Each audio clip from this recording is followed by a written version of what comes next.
Hi everyone, myself Pavitra V, Assistant Professor, Department of Chemistry in SDM and MMK College, Mysore. Today I am going to discuss two topics with you. First one is Gibbs phase rule and the second one is phase diagram of water system. First, Gibbs phase rule. Here, we are connecting a thermodynamic equilibrium concept with the phase diagram of any system. Here we have a mathematical representation of Gibbs phase rule as P plus F is equal to C plus 2, whereas P is the number of phases, F is the degrees of freedom, C is the number of component of a system, whereas 2 represents the parameters or the variables called pressure and temperature. Phase is nothing but which is a material physically distinct and mechanically separable in a system, and component is the minimum number of independent species necessary to define the composition of all phases of the system. Degrees of freedom is defined as the number of intensive variables that are independent of each other, or the number of thermodynamic variables which can be specified independently without changing the phases in the equilibrium. And we have another mathematical equation as P plus F is equal to C plus 1, which is also called reduced phase rule. It will be discussed further in the next videos. Next, we will move to the phase diagram of water system. If we consider a H2O molecule, it can exist in three different physical states or three phases. If it is in solid state, then we call it as ice. If it is in liquid state, then we call it as water. If it is in gaseous state, then we call it as water vapors or vapors. See, in the phase diagram of water system, we have three curves OA, OB and OC. OA curve is called vaporization curve, which is in equilibrium between water phase and vapor state, whereas OB is called sublimation curve, which is in equilibrium between ice state and vapor state. OC is called melting point curve or fusion curve or freezing point curve, which is in equilibrium between ice and water. We are plotting this diagram between pressure and temperature so that we are varying the temperature and pressure to get the different phases of the system, water system.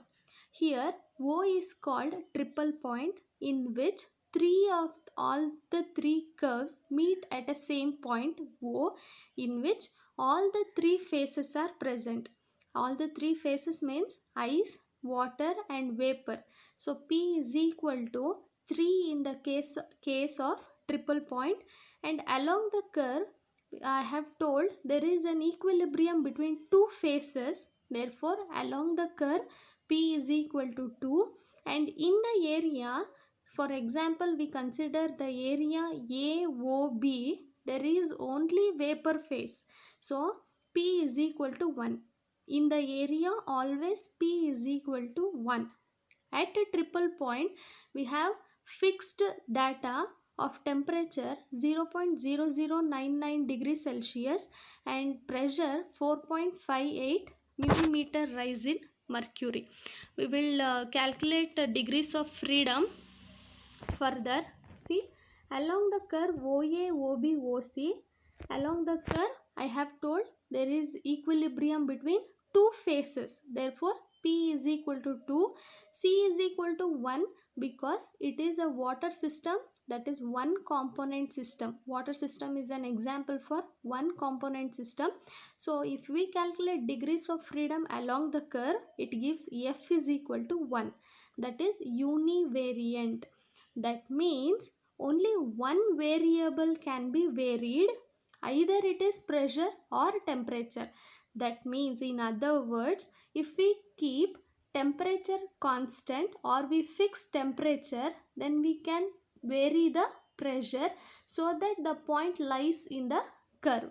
If we fix the pressure, we can vary the temperature, so the point lies on the curve.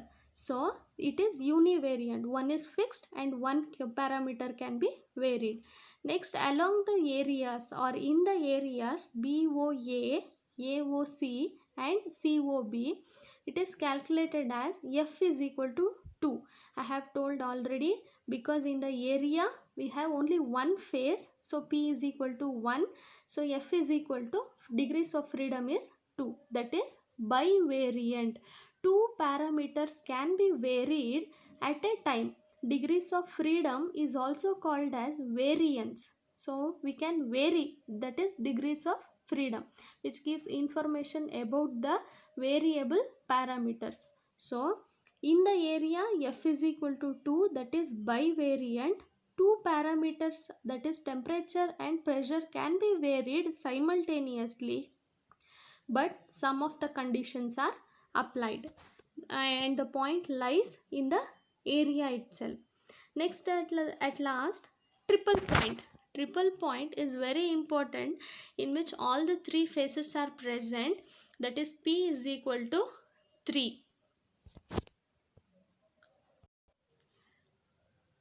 At the triple point phases, there are three phases which are in equilibrium, both ice, all the three: ice, water vapor and water. So P is equal to 3.